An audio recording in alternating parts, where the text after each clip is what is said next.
आपके पास 4 सीसी बचे, तो 2 सीसी अगर आप फर्स्ट के लिए नीचे देना चाहते हैं तो आपने 4 o'clock पोजीशन पे आपने एक 2 सीसी वहाँ पे दिया और आपने 8 o'clock पोजीशन पे 2 सीसी दिया।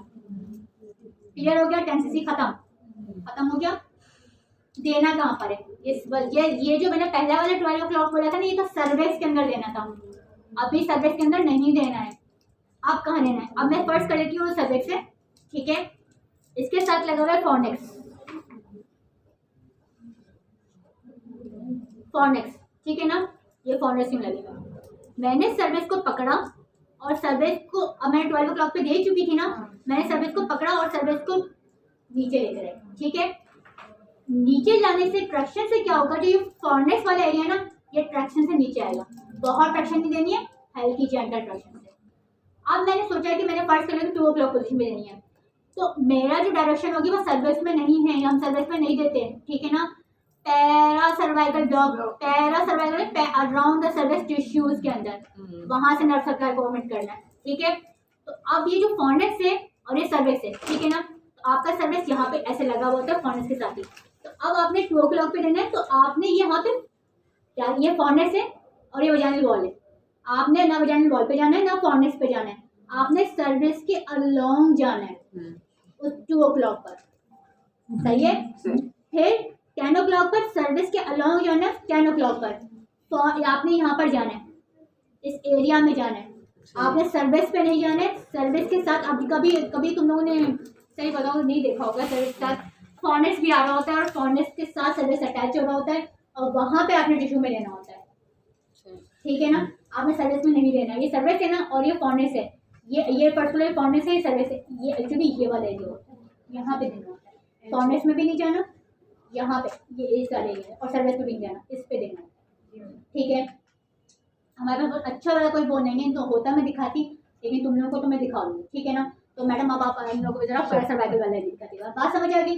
तो हमारा 4th step para cervical block है।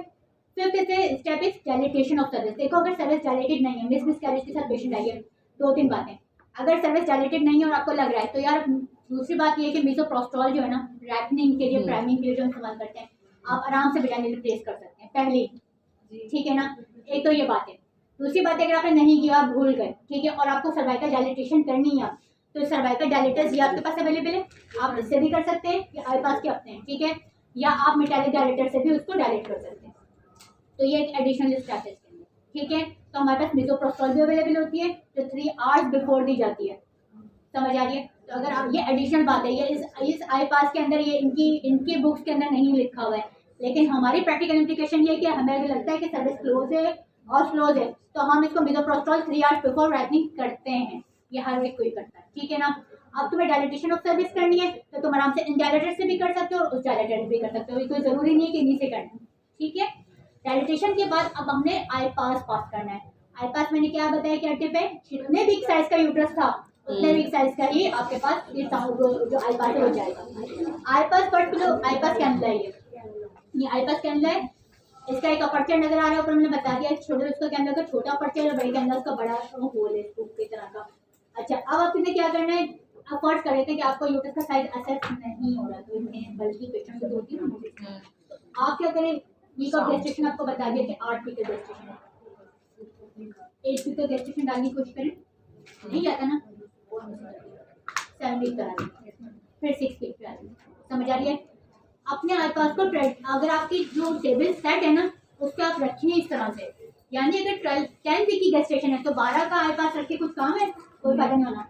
तो आप वीक ऑफ गेस्टेशन के लिहाज से आईपास को उसमें से निकालें, अनड्यू चीज़ों को ना निकालें, ठीक है। तो आपकी ट्रॉली पे अराउंड उस वीक गेस्टेशन के अराउंड ही आईपास होना चाहिए, ठीक है, ये बात समझ आ गई। अब आपने क्या किया, सर्विस डायलेटेड है, आपने आईपास पास किया, आईपास जहाँ तक फंडस को टच कर रहा है उससे थोड़ा सा बेड ड्रॉ करते हैं सेफ रहने के लिए, ठीक है। अब आपने जो आपका चार्ज एस्पायरेटर था, चार्ज एस्पायरेटर का मतलब जहां आपने इसको वैक्यूम क्रिएट करके प्रिपेयर किया हुआ था, ये चार्ज एस्पायरेटर, ठीक है।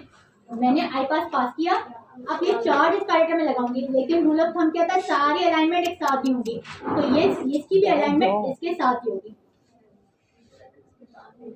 सारे कान एक साथ होंगे, सारे कान एक साथ, ठीक है।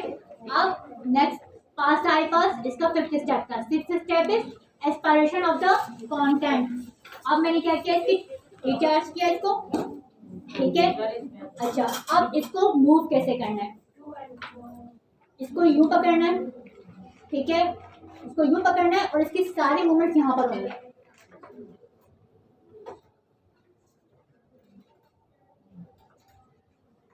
आपका ये मूवमेंट क्यों मैं बता रही हूँ, देखो जब इसकी मूवमेंट होगी ना तो अपर्चर देखो, अपर्चर पूरा 180 डिग्री रोटेट करेगा। अगर ये एक ही साइड पे रोटेट करता रहे तो ये एक ही वॉल को लेगा, सक करेगा। अगर इसका अपर्चर सारी वॉल्स को रोटेट करेगा तो ये सारी वॉल से सक करेगा। वॉल का मतलब मेरा ये नहीं है कि एंडोमेट्रियल वो तो सैम्पलिंग में तो रोटेट करना ही होता है, लेकिन अगर पूरा एंडोमेट्रियल कैविटी के अंदर टिश्यू पड़ा हुआ है तो ये सारे टिश्यू आपको सक करेगा, ठीक है। अब आपने क्या किया कि जब आपने सक कर रहे हैं और आप रोटेट कर रहे हैं और आपका एस्पायरेटर जो आपका सिलेंडर है वो भर गया, अब आपको इसको एम्प्टी करना है। तो आप कुछ भी ना करें, आप इसको यहाँ से डिटैच करेंगे, आप इसको पूरा बाहर नहीं निकालेंगे, आप इसको वहीं पर रहेंगे और इसको यहाँ से डिटैच कर लें। लेकिन डिटैच करने से पहले इसके बटन्स बंद कर लें। क्यों? क्योंकि जैसे डिटैच होगा ये स्पिल करेगा यूज करके, तो अगर इसके बटन्स बंद हो गए तो ये स्पिल नहीं करेगा, ठीक है। आपने क्या किया, बटन फिर खोले आपने और इसको यूँ बंद किया, और किसी भी कंटेनर में जहाँ आप इसके इंस्पेक्ट द टिश्यू के लिए आप इसका देखना चाहते हैं, एक्चुअली इन्होंने क्या किया था, इन्होंने एक बड़ा सा बाउल था, बेसन था, उसके अंदर पानी था और वो जो है एक वाटर बाथ के अंदर जो ना रखा हुआ था और नीचे से ना लाइट थी।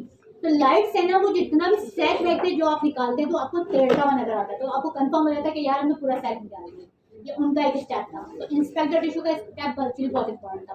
तो गैली पॉट के अंदर आप कुछ ना करें, इतना कुछ ना बनाएं, गैली पॉट के अंदर पानी रखें या सलाइन रखें, जो कि आपको हिस्टोपैथोलॉजी भेजनी होती है ना, सलाइन रखें और आप इसको ना पुश करो, वो एम्प्टी हो गया। अब आप उसको रिचार्ज करें। अच्छा, कोशिश करें कि बटन एक साथ मूव करें, अगर बहुत अच्छा है तो ये बटन एक साथ मूव करेंगे। और आपने इसको चार्ज किया, ठीक है। अब आपने दोबारा, ये तो लगा हुआ है सर्विस में ही, और आपने इसको दोबारा अटैच किया, अलाइनमेंट एक साथ रखकर बटन रिलीज किए और आपने दोबारा इसकी एक्सपायरेट हो गया। पता कैसे लगेगा कि एक्सपायरेट हो गया? पेशेंट पेन की कंप्लेन करेगी। पहले जो आईपा से बड़ा आराम से मूव कर रहा था, अब जब यूट्रस कॉन्ट्रैक्ट करेगा ना तो ये हक करेगा यूट्रस को, तो अब आपको बड़ा मुश्किल से ये आईपा मूव करेगा, इतनी आराम से मूव नहीं करेगा, आराम से मूव करेगा, ठीक है।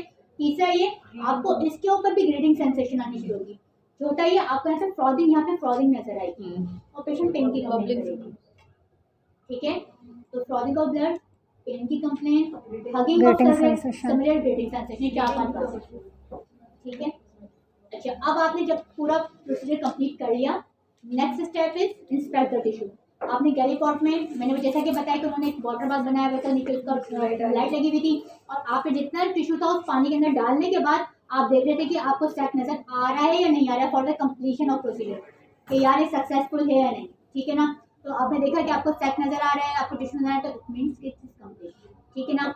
आपने क्या करना, गैली पॉट में से अपना वही फॉर्मेलिन डालें, उसके अंदर टिश्यू को देखें, टिश्यू नजर आ रहे होते हैं, और पेशेंट की कंप्लीशन जो साइंस मैंने आपको बताया और सिम्टम बताए, अगर वो आ रहे हैं तो इसमें भी कंप्लीट, ठीक है ना। इंस्पेक्ट द टिश्यू दूसरा, इसका 7वां स्टेप हो गया या 8वां स्टेप होगा। Next step is concurrent procedure आपने परफॉर्म करना है, ठीक है। स्पेकुलम अब आप अभी आपका कस्कोस लगा हुआ है, ठीक है ना।